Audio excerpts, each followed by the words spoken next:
Minister, den tour e desarrollo aquí, den tour e visión aquí, lo cual es transparencia, lota algo que está corre en primer lugar, pues no se mira de otra visión, que está entre otro un non-disclosure agreement, que está haciendo un poco más difícil para ti transparencia.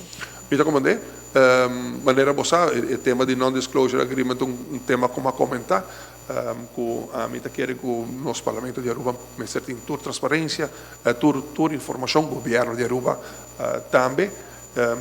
e apesar que tem compreensão para lo que está el proceso que ahora encamina na web en vista de desarrollo que está tomando lugar na cosa también me tem compreensão para isso, pero como gobernante me dice que a transparência está fundamental. Ora que a comissão negociador também faz uma avaliação de toda a proposta toda a proposta também faz um rating e também ministrado governo me se carga que projeto não está vamos a green light para proceder. Também me se vai de enquadro de um marco de lo que maneira na